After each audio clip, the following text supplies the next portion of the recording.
Yo, bom dia família! Hoje a gente está aqui trazendo então mais um vídeo da série onde a gente tenta esclarecer as dúvidas dos nossos clientes, parceiros aqui da loja no caso, né? Que é até onde um processador i7 top de linha dos anos atrás ainda é relevante. Tá curioso? Acompanha aí então para ficar sabendo mais.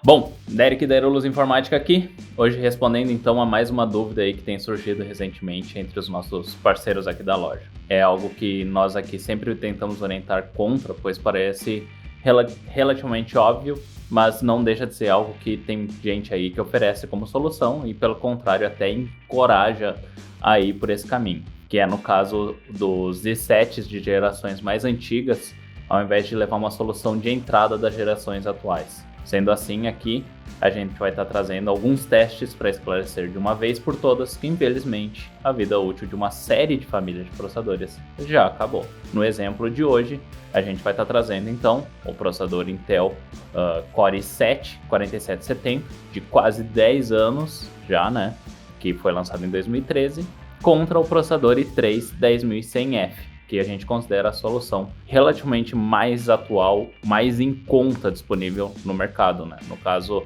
tem soluções mais atuais, só que esse é o que está com o melhor preço entre eles e que a gente sabe que vai ter uma solução aí relativamente boa, vai ser uma solução relativamente boa para o pessoal que está indo por esse caminho, né? O grande quê dessa questão inteira aí é que muitos desses clientes nos apresentam soluções de 9, 10 anos, até mais de vez em quando, como se fosse superior às soluções do tipo i3 e i5 da geração atual, pois falaram para eles, né, falaram que o i7 é muito superior aos i3 e i5, ou ainda porque eles leem nas especificações do software que eles procuram utilizar, que é necessário no mínimo o uso de um processador i7, mesmo ele sendo de terceira ou quarta geração. Sobre as diferenças então dessas configurações, primeiramente vamos esclarecer quem são os queridinhos de hoje que vão ser postos aos testes, tá? Para representar então o auge dos processadores de 8 a 10 anos atrás, a gente vai ter aqui então o grande i7 4770 com 4 núcleos, 8 threads de processamento, 3.4 GHz de base clock e 3.9 utilizando o Turbo Boost da Intel. Ele acompanha de 8 MB Intel Smart Cache e um DDP de 84 watts. A litografia dele é baseada nos 22 nanômetros. Já o competidor, representando o lado do melhor custo-benefício das séries atuais, a gente tem o i3 10100F com os mesmos 4 núcleos e 8 threads de processamento. O base clock superior de 3.6 GHz e o turbo vai até 4.3. Porém, ele acompanha apenas de 6 MB Intel Smart Cache e DDP dele é 65 watts, consumindo menos no caso, usando da litografia de 14 nanômetros da Intel. E como vocês podem ver aqui, o i3 ganha nas especificações, bem dizer, em quase todas as categorias do i7 4770. Porém, a gente sabe que muitas vezes o que está no papel não é apresentado no mundo real. Então a gente quer dar essa chance ainda para o i7 fazendo da melhor forma possível. E a gente sabe que mesmo aí muitos dos orçamentos que nos foram apresentados só utilizavam das placas-mães H81, H61 ou o equivalente, que no caso seriam as placas da série de entrada para a terceira e quarta geração Intel, a gente foi e utilizou da placa-mãe Z87 M-Power da MSI, que é para garantir que o nosso processador não tivesse, nesse quesito, nenhum tipo de limitação imposto pela placa-mãe. A gente utilizou também de 16 GB DDR3 em Dual Channel, em 1333 MHz, que infelizmente é o que a gente conseguiu de memórias novas para a plataforma, que é o que a gente tinha aqui, né? A gente sabe que não é o ideal, mas a gente não foi atrás de encomendar memórias de perfil superior, pois a gente viu que nos orçamentos também as memórias eram memórias de entrada, né? E como a gente já tinha essas em estoque, a gente resolveu utilizar das mesmas, né? Já sobre o i3, a gente resolveu limitar ele ao mínimo que seria necessário gastar num kit para vocês conseguirem até replicarem ele, os resultados fica bem parecido com o que vocês conseguem replicar em casa.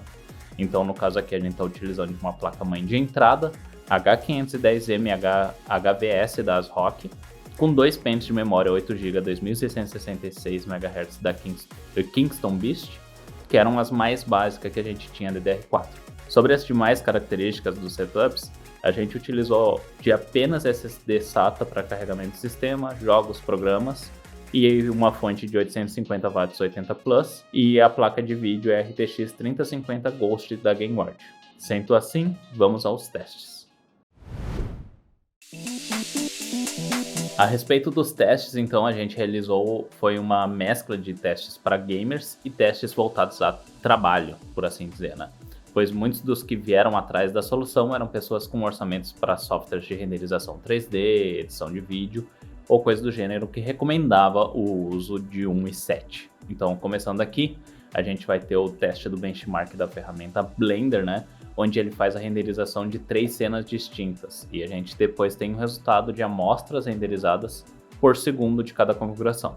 Como vocês podem ver, o i3 aqui apresentou um ganho em todos os resultados em relação ao i7 4770, sendo ele em torno de 9% na primeira cena Monster do benchmark, quase 20% na segunda cena do Junk Shop, e 19% na última cena da Classroom. A gente também realizou ambos os testes do Cinebench R23, de Multi-Thread e Single-Thread no caso, para renderização, e aqui a gente vê um ganho de aproximadamente 19% em relação usando todos os threads de processamento e apavorantes 30% de ganho no teste de um núcleo, que no caso ele utiliza de apenas um núcleo quando está realizando o benchmark, né? Então, notando que realmente ambas as tecnologias, mesmo possuindo a mesma estrutura de 4 núcleos e 8 threads, apresentam resultados bem distintos de acordo com o tipo de carga. Utilizando aqui da ferramenta também de benchmark da 3Dmark, a gente tem 3 testes distintos aqui, né? O primeiro deles foi o CPU Profile, onde ele faz um teste de carga do processador com diferentes perfis de uso, sendo ele 1, 2, 4, 8 e 16 threads, né?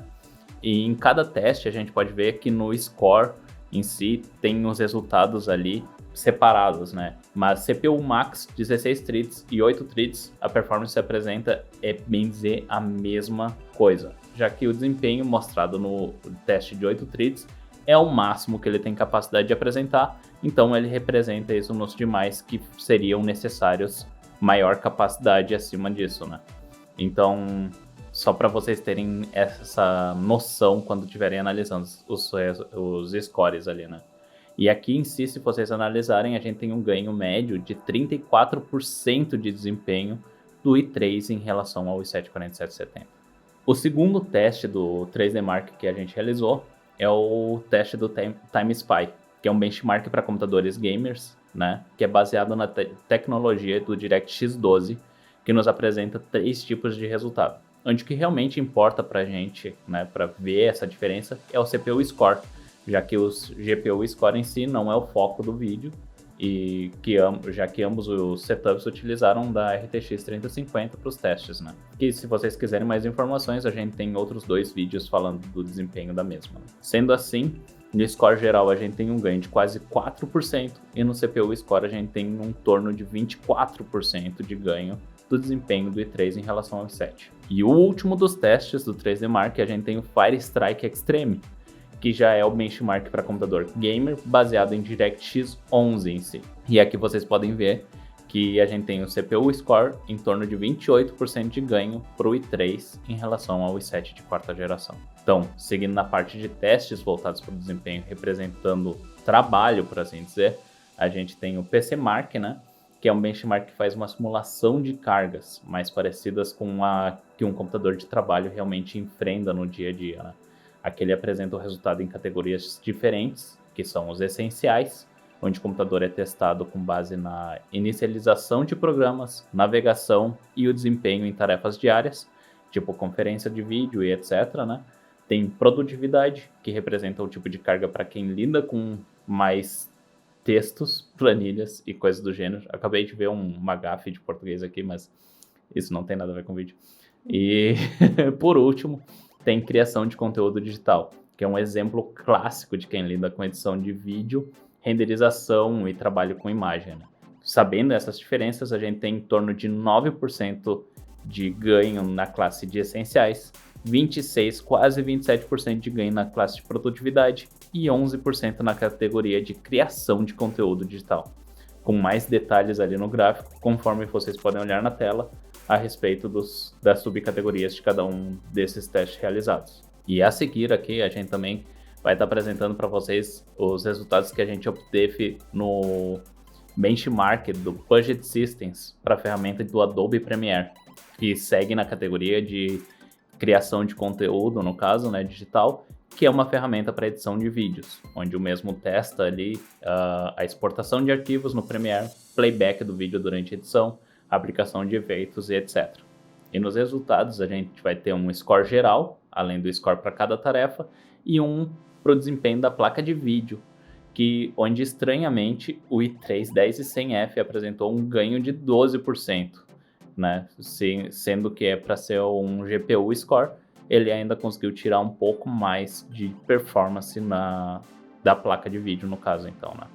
E os demais resultados, a gente obteve, então, entre 6% a 18% de ganho, conforme os gráficos que estão sendo mostrados. Sem mais, então, a gente vai seguir agora para os testes dos jogos. Aí vocês vão ver o lado gamer da coisa agora.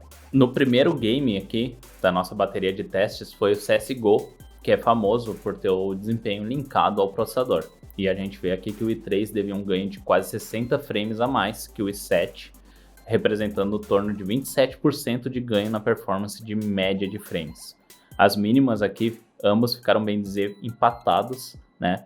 Mas se analisar o pico dessa perda, a gente sabe que é naquela famosa cena das granadas de fumaça nas granadas de fumaça do mapa do benchmark de CSGO, onde explode um monte de granada e tu passa no meio da fumaça. E aí lá é bem famoso por ter um frame drop bem alto, né? O segundo teste que a gente realizou foi o Cyberpunk com e sem DLSS, e aqui a gente notou um ganho de 4 frames sem DLSS ativo e 12 frames com DLSS ligado, né?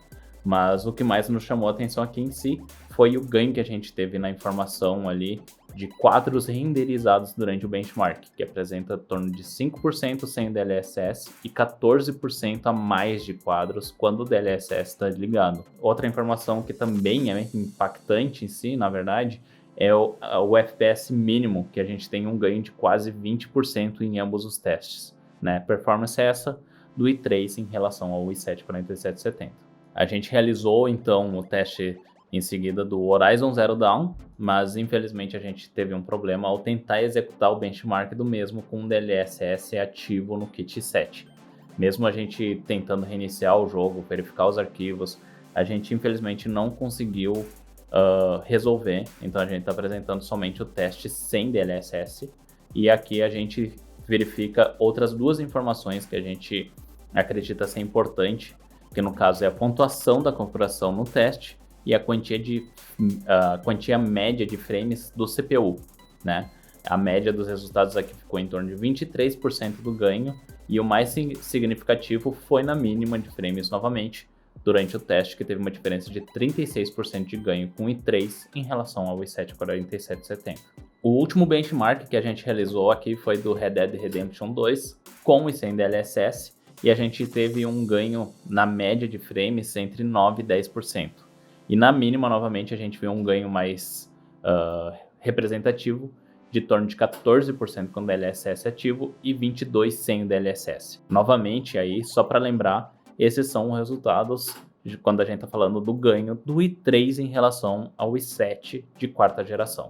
Outra coisa que a gente não deixou meio claro no início, mas então a gente quer esclarecer, a gente deixou todos os testes mais patronizados, né? Setamos uma configuração de todos os jogos no padrão, no que era possível de ter padrão, a gente setou para o médio, para a gente conseguir verificar de forma mais geral, onde o principal diferencial das duas configurações fosse somente o processador.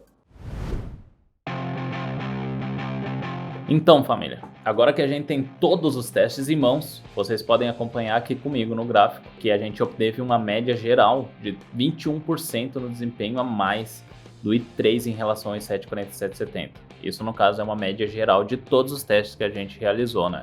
Então, deixando bem claro onde seria o melhor investimento do dinheiro de vocês, E como se esses resultados não fossem suficientes, a gente ainda tem que lembrar que por conta da tecnologia do i3 ser mais atual, ela ainda garante melhor compatibilidade com software, game, tecnologia futuras, além de ter um caminho aí para ser utilizado como uma base sólida para upgrades futuros, né? E ainda assim tem um ganho superior ainda no decorrer dos anos. Então, a gente quer concluir o nosso vídeo respondendo mais uma vez que o i3 de 10ª geração é sim uma melhor escolha do que o i7 defasado, e a gente espera que vocês tenham curtido o vídeo aí. Se tiverem, não se esqueçam de se inscrever no nosso canal, e que a gente espera estar trazendo aí sempre novidades aí e testes do gênero para responder a todas as questões que vão estar atrapalhando vocês aí na hora de comprar um computador novo ou até otimizar o existente de vocês. Não se esqueça também de nos seguir no nosso perfil do Instagram para não estar perdendo nenhum tipo de oportunidade que a gente está trazendo por lá. E sem mais, ficamos aí. Até a próxima.